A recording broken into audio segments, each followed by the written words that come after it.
Tallinn University of Technology will say some greeting words. Please, Alar Kolk.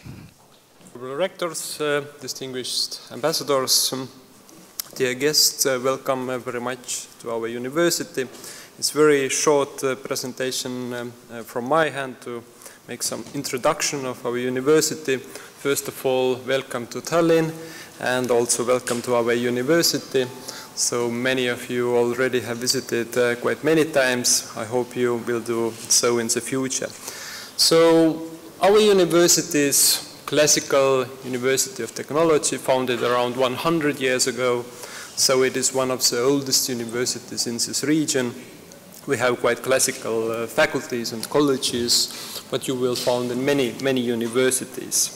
But sort of most important topics for us in the future is internationalization of university and research, and also how to really interlink these activities, innovation and entrepreneurship. Our university, in terms of internationalization, is one of the most international organizations in Estonia, and we have currently around 700 international students from 65 different countries. And this academic year, we actually almost 400 new international students started studies in our university. And we have a quite sort of remarkable list of master programs, and we teach in English in these universities. This is some study programs what we actually provide for all our international students, and most of them are really great success. We have quite new study programs where we teach in English. For example, healthcare technology, which is a very famous program in the future, probably developed with United States counterparts. We have computer system engineering and cybersecurity program. Cybersecurity program is so popular that there are much more students who actually can enroll. And another new program is design and engineering. Quite many different international students try to combine entrepreneurship, design and engineering topics into studies. And in the future, we're currently developing a technology law program. It's very interesting. We sort of try to develop it in cooperation with Stanford University. And this relates exactly how global technology companies like Google, Apple, Microsoft, Facebook make commercial transactions in different countries. So we have a lot of very interesting study programs for international students, for Estonian students as well, and therefore we really invite and welcome you to be part of our university activities. So our activities have been really marked as a success. We have quite good results already, according to European different kind of service and evaluations. Estonia was ranked as a #1 country, which actually were really appreciated by students. So we ranked like a #1 country for students to stay. And among Estonian international students, most of the students who were surveyed were our university students. And of course, in terms of this study regarding satisfaction with studies, again, we are among top 10 countries, and this is what our students actually say about our university and our Estonian educational system. So we are very proud about these results, what we have already achieved. 3 topics we focus very strongly. First topic is how to really recruit talented professors in our university. We cooperate quite a lot with Nordic countries and as well also North America. I will talk about later as well. So we put more and more emphasis regarding master and PhD researchers and students. So how to really attract master and PhD students in the future, because we have an aim to get a really research university developed here. And we put more and more emphasis regarding innovation, how to build connections and with companies. So we would like to be entrepreneurship university in this respect. These are 3 topics we are focusing in terms of strategy in the future. But of course, the most important topic is how to really learn as a university, how to teach students, and how to develop, of course, our research base. And therefore, we really try to develop new methods of research and then learning, and try to really emphasize the shift from learning to research and shift of 21st century education reform. So what we're actually doing in this university, we try to balance and integrate science, teaching, and innovation into one topic. So we don't like to see innovation as a separate agenda or different separate island. So every student comes to technology or business activities have to be interlinked and integrated in innovation activities as well into research activities. And we are very proud of that. Tallinn especially is sort of titled as a Europe hottest startup capital. So this title was given out by a very famous IT magazine, Wired magazine. Just today in the morning I got a news from Japanese television. There was a long story about Tallinn and Estonia students who have founded so many nice companies. So Tallinn is really sort of a future Silicon Valley of Europe, what we actually believe. And we have developed quite many initiatives to support this entrepreneurial activities in our campus. Garage 48 is something students develop companies within 48 hours, for example. We have a Technopole, which is like an incubator if our students are interested to set up companies. There are quite a lot of services, infrastructure available. So this study says that startup is not cool among students. It's a European study, which actually reflects that students are not interested to set up companies after graduation of university. So we try to really change the situation in our university. Basically, we provide services, opportunities for our students to set up company already during studies. And this is what comes to the topic, how we integrate innovation into research and education already during the studies. But of course, first initiative, or first of all, what concerns learning and research, we have to, as a university, we have to build bridges between different universities, companies, different research institutions, and this is what we actually do with very respected partners. But we are not international in our Tallinn campus, but we are also interested to be international in different regions. And we have decided as a university that we will be present in 2 different regions. Especially we're focusing on Silicon Valley region as well as Shanghai. In Silicon Valley we have established our office, and I will talk very shortly about that. And we have the same topic and agenda in Shanghai to develop our campus in Shanghai regarding research and education. And therefore we cooperate very strongly with our partners in Aalto University in Finland. To build really great infrastructure and also platform for education, we have initiated sort of a new project and a new form of learning and educating students. It's called Mektory, and this is like interdisciplinary platforms we are going to develop in business modeling, mobile services, and design and engineering area.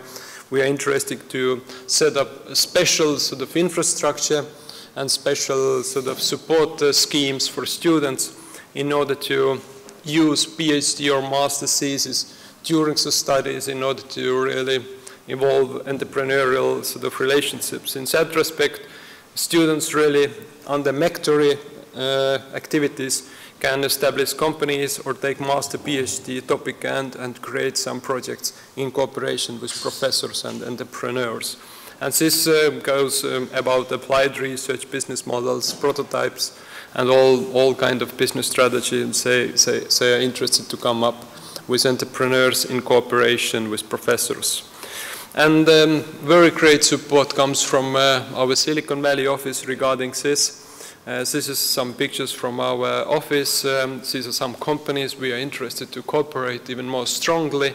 More dominantly, we work very closely with Microsoft currently. and also Ericsson, but we hope that there will be more companies to follow.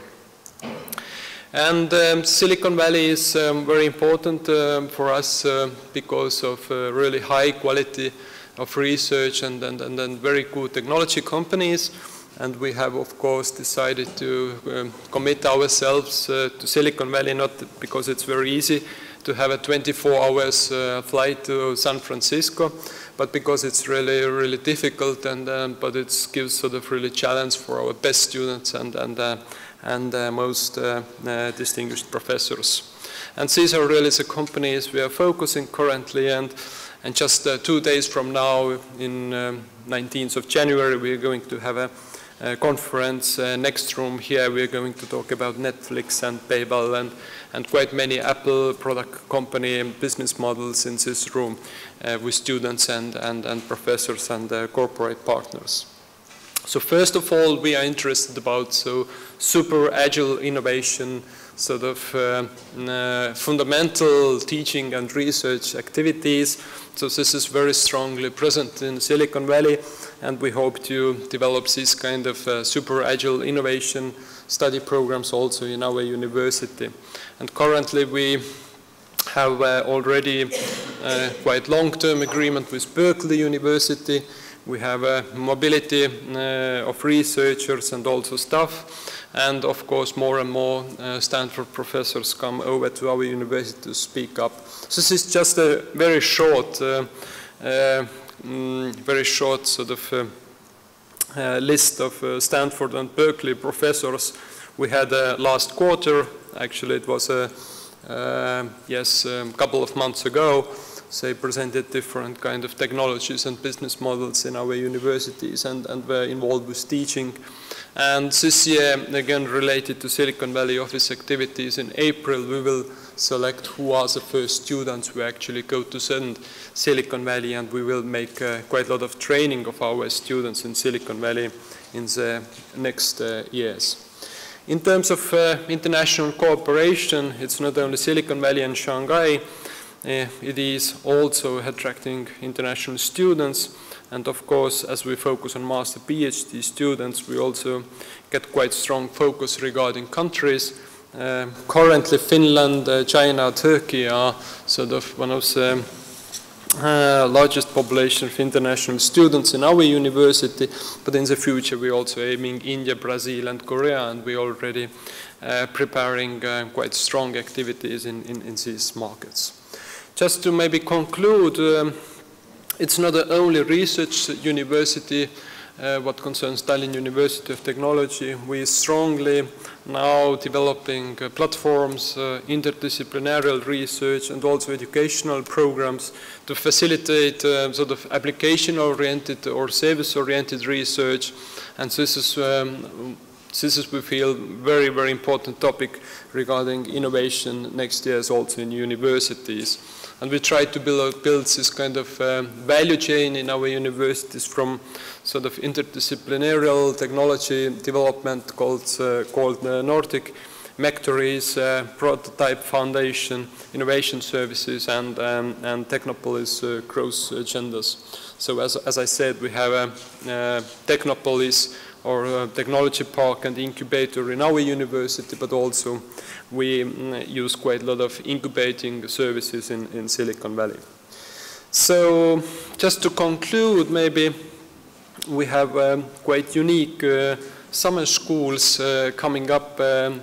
It's not only winter, we have a very, very nice summer in Estonia. So first of all, I would like to inform you that innovation entrepreneurship summer school, as well business model design and academic English Nordic culture summer school will be developed during summer. So we welcome quite a lot of university students from Asia as well to be part of our studies in our university during summertime.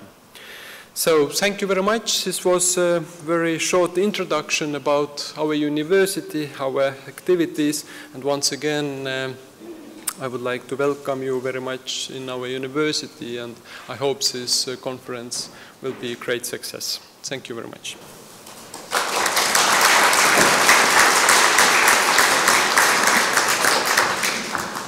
Thank you.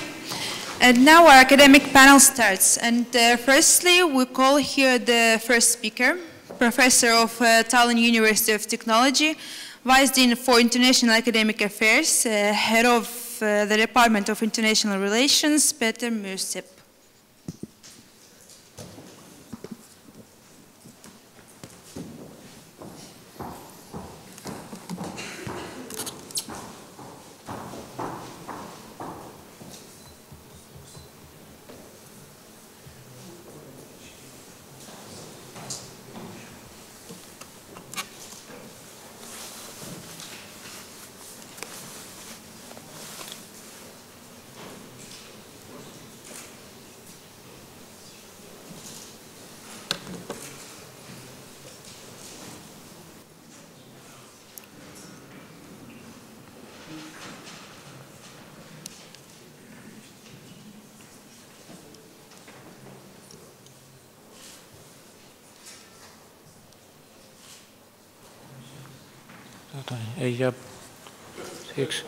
Ei jää olema. Kuulda on, jah. Sorry, problems of technology at the University of Technology. Your Excellencies, Magnificencies, Professors, ladies and gentlemen, it's a big honor and a big pleasure to give a talk at such interesting meeting addressing the most deep issues concerning humanity and the whole humankind. As you all know, our meeting, our academic panel, is dedicated to the HisMet movement, which is definitely a very positive, very optimistic way of thinking about the future of human civilization, and we definitely need to adopt such style of thinking. However, I must say personally I'm quite in a deep water today because I cannot really call myself a specialist on HisMet movement. I know about it, I have studied its main ideas, and I believe that I can present my talk in the spirit of the HisMet movement, advocating the same general values as the specialists and the adherers of the movement do.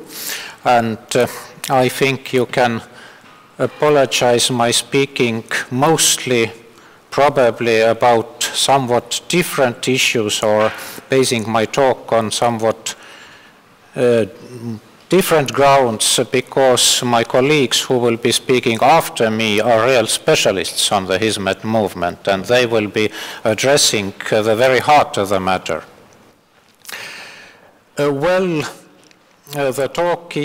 My talk is about the future of civilization, and if we hear the word clash, the term clash in this connection, we of course at once start to think about Samuel Huntington, about his conception of the clash of civilizations. By no means I am going to advocate the clash of civilization. I think that's a stupid idea. On the other hand, I do not think Samuel Huntington himself was also really promoting the clashing of the civilizations, but it was just his position, his view that there will be, there can be, there probably will be clashes between civilizations. Maybe that's not the wisest way to think. Probably we should still be all the time be thinking about more positive scenarios and more optimistic future for our planet. Anyway, being a philosopher, I need to touch the very foundations. Namely, I would want to start from bringing to your attention some of the main ideas of Samuel Huntington, because we definitely need to know what do we speak about or what are we thinking about when we speak about civilization, and then we also talk about possible clashes of civilizations. And as a second and third stage of my talk, I'll get much closer to the Hizmet movement and such kind of ideas. Well, what is a civilization by Huntington? Samuel Huntington, instead of grouping countries into first, second, and third world ones, argues that we should organize them into civilizations. He defines one as the highest cultural grouping of people and the broadest level of cultural identity people have. Things like language and religion characterize civilizations, but people themselves ultimately decide to which one they belong.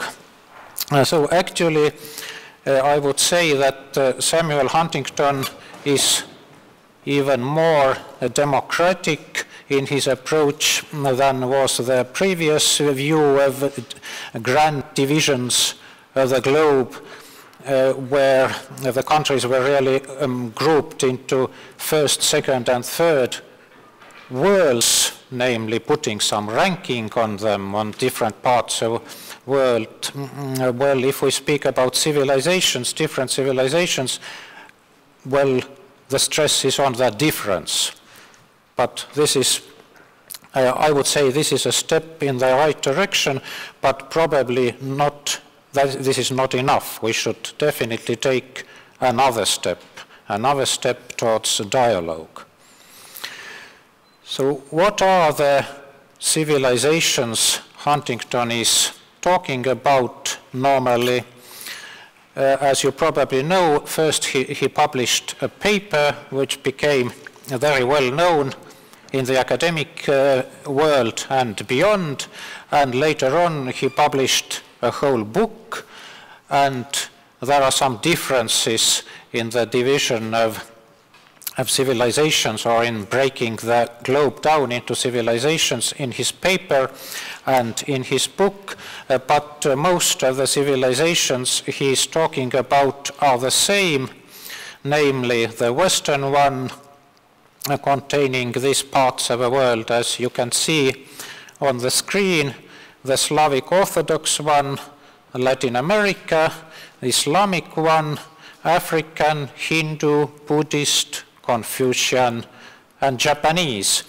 And in his book he discusses also Israel's status, because Israel has some typical features of a civilization, but not all of them, and in the end it's probably just too small to be a civilization comparable to the other ones listed here. And it is also a well-known statement of Huntington that he foresees most of the problem in the modern world to be connected with the Islamic civilization confronting the Western one. There he sees the main soil for clash, main basis for clash. And unfortunately, some of these, at least part of this prophecy has been fulfilled. So Huntington, unfortunately, has become a protagonist of a kind of a self-fulfilling prophecy. Although still I would say that Huntington, as an academic, certainly cannot be blamed for causing any atrocities that have happened in the world recently. Now, why civilizations would clash after all? What are the main points that, according to Huntington, could cause and normally cause clashes between civilizations? There are fundamental differences among civilizations that in the past have led to violence. Well, this point again indicates that we should be looking more clearly and more optimistically into the future and not stressing too much what has happened in the past. Of course, a lot of violence has happened, but still not that much cross the lines, borderlines of different civilizations, but actually I think we have to admit that the most tragic events in the history have been an inner matter of a Western civilization. More people from various civilizations are coming into contact with each other. This is not necessarily a point that would cause clashes. It could be and it should be turned the other way. If people come more easily into contact, they can be and they should be actually looking for common grounds, for common spirituality, be rather friends than enemies. Economic and social development has demoted nationalism in favor of religion as the dominant place of identity. Again, a controversial point. It may cause differences, clashes, conflicts, but not necessarily so. Next point, even though the West has never been more powerful in both cultural and economic influence, non-Western civilizations have been promoting indigenization. This is really probably a point that deepens the differences between different parts of the world, and